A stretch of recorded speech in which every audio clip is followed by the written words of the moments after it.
Good morning, good afternoon, wherever you are in your day. Thank you so much for choosing to make chemistry part of your day. We're going to do molecular geometry. I'm going to break this into two parts so the video doesn't run too long.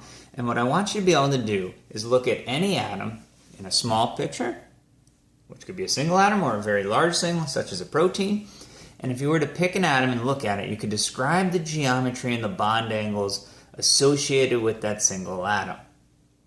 Most of my examples here are going to be very small. We're going to talk about how this process works, and then maybe at the end we'll do one that's a little bit larger to show you what that would look like. Okay, so geometry, bond angles, associated properties, here we go.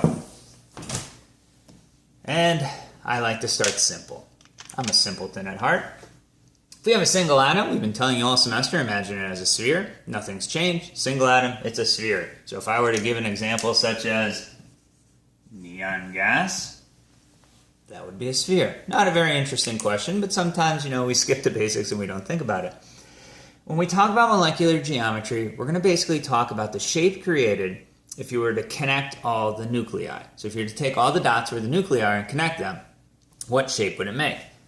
Again, if we have two atoms, it's pretty boring. There's only two ways for atoms to be. They can be touching. Now again, these molecules move through space. Oh, there it goes. Oh well. Here we go, a new atom. They move through space. They rotate, they spin, they bounce, they do all of those things. So again, the picture could be any way you want it. If you can rotate your piece of paper, flip it around, look at it through a light bulb, and it's all the same molecule. You're just changing orientation of it. You haven't changed the geometry, you haven't changed the molecule, it's the same chemical. So just to reiterate, how you draw it's not really all that important. Just that it's identical and you don't have to break anything. It's the same chemical. So we have two things next to each other, 2 points. 2 points determine a line. We call this a linear geometry. I suppose if you wanted to talk about the angle here, it's 180 degrees. Again, not very interesting because that's the only way to do it. Now when we get to 3 atoms, it gets a little more interesting. 3 points could be in sequence. You could have an acute angle. You could have an obtuse angle. You get the idea. There's different things that can happen. So how do we deal with this now that there's possibilities? We use something that sounds a little bit fancy, Vespr theory, or valence shell electron pair repulsion theory. But basically all this is saying is electrons have negative charge, they're going to repel each other, and they're going to form the geometry that gets them the furthest away from each other as possible. Electrons are horrible people, so they've got to be far apart from other electrons. We don't want them to mix and interact. Okay, so with that being said, we have our central atom and we have our two options, and we talked about those varying angles. Or if you want to think I have 2 arms, my torso is the middle atom, how far apart can I get my hands? Well, it's a little bit hard to see on video. Hopefully that looks like 180 degrees to you. But right straight across is a pretty simple idea. So drawn on the board, this angle would certainly be 180 degrees. We would describe this structure that's created by this line as linear. And this is, now so far it doesn't matter, but on the next slide it's going to. When we get to 3, it's definitely going to matter. But the inside thing is always going to be the atom. That's what we're looking at. That's what we're determining the geometry of. And then what's connected to it can be one of 2 things. It can either be an atom, which is what I have depicted here, and I've depicted in all of the pictures, or it could be a lone pair. Now, a lone pair is still going to repel other electrons. It's still going to occupy space, but it's not going to be part of the molecular geometry. It's part of the electron structure on the atom, which we call hybridization, but that's a whole nother video. You're just going to have to be patient on that. But what we're talking about here is the molecular geometry, and it's going to be where are the nuclei, where are the atoms. So what does it look like when we have different combinations of atoms in lone pairs? Good question. Here we go. Oh, and I should iterate here.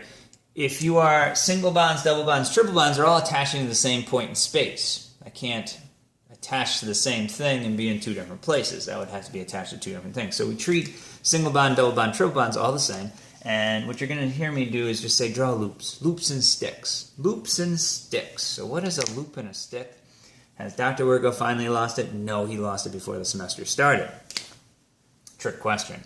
But always again, we got to know what atom we're looking at. So let's look at the central atom here in HCN. This is what I mean by loops. Draw loops around what's attached to the carbon. We have 2 things attached to the carbon. This is going to be our 2 sticks coming out, which is what I've drawn here in the purple. I'll do the sticks at the very end to summarize everything we've learned. but you're going to put the two pieces as far apart as possible, and then you just have to figure out, is it an atom or is it a lone pair? Now that's an atom, that's an atom. Letters or dots is what I mean by atoms or lone pair, and same thing here. Double bond, we treat the same as a single bond, which we treat the same as a triple bond.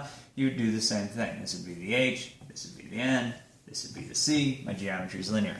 Again, going to break this down a little bit more as we go, but I want to introduce all the different geometries, all the different pictures, and then we'll do a little bit more application towards the end. I like to build theory then application so we understand why the answers are what they are as we go and do them.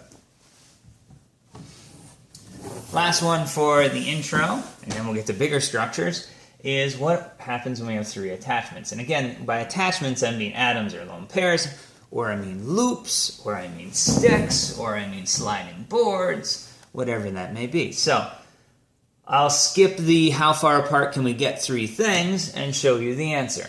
This is as far apart. They're going to be equally spaced, 120 degrees apart from each of them. If we were to take those, so again, assuming that they're all atoms, it might look like something like this. And if we were to draw in the picture formed by the nuclei, we would see that our picture is a triangle. It's a flat triangle. It's all on the plane of the board.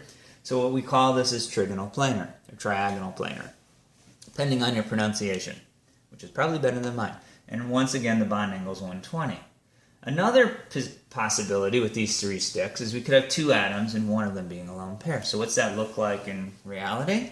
We got our circle and our atom, our circle and our atom, our circle and our atom, and we have a lone pair. So again, the lone pair is pushing, it's occupying a position on our Vespr theory wheel or our sticks and loops, but it's not part of a nucleus or molecular geometry. So if we see what's left, we have three data points and they're now no longer linear or in a line. We call this out of alignment or bent. This is a bent structure. The bond angle stays the same. It actually is going to be a smidge less than 120, so let me put that in, a smidge less than 120, because lone pairs are less confined between the two nuclei, so they take up more space, or in Vespr theory they would say they have stronger repulsion forces, which distorts our ideal structure. So it's going to be a little bit less. Whenever you have lone pairs, the angle is going to be a little bit less, and the easiest explanation is that lone pairs repel more, or repulse more. Same idea. Okay, so let me do a couple examples of real molecules, and then we'll get into bigger structures. We'll do 4 attachments, 5 attachments, 6 attachments, and then luckily we will end at that. Okay, so these 3 attachments. So if we were to take a Lewis dot structure such as BF3, we might generate a picture that looks like this. Remember, boron only has 3 valence electrons, so if it pairs them all up, it only gets to 6. This is a common violation of the octet rule, and it's totally fine as a structure. But if I were to break down this structure, the first thing I'd say is make sure we know what atom we're talking about, which is the central atom, and then draw a loop around everything attached to it. Loop, loop, loop. Count the number of loops. 1, 2, 3. Pick my base stick figure with that. 1, 2, 3. So I'm going to draw this base figure. I'm going to put boron in the middle. Actually, I should probably switch back to that green so you can see what we're doing here. I'm going to put boron in the middle. And then I'm just going to look. I got a fluorine up top, so I'm going to put a fluorine here. I got a fluorine here, so I'm going to put a fluorine here. I got a fluorine here, I got a fluorine here. And that gives me my picture. I can see I have atoms everywhere, so I would call this structure trigonal planar, and the bond angle will be 120 degrees. Just to reiterate, it doesn't really matter how we get our loops. As long as we have 3 loops and they're all letters inside the loops, they're going to be the same. So carbonate would be the same idea. 1, 2, 3 loops around the carbon. Atom, atom, atom. Same thing here. So B becomes C and the S become O. Same picture, same idea. Still trigonal planar, still 120 degrees. Well, what would it look like with a lone pair in the loops? Good question. We could take something like sulfur dioxide down here. Do our same thing, sticks and loops. We have 1, 2, 3. So you would draw your base picture with 3 sticks. And then we put in what we know. So we have a sulfur, I have an oxygen, I have an oxygen, and this is just a lone pair, so I'm going to put my dots up there. And now I can see what's left with my picture is something that is bent, and the bond angle is slightly less than 120 degrees.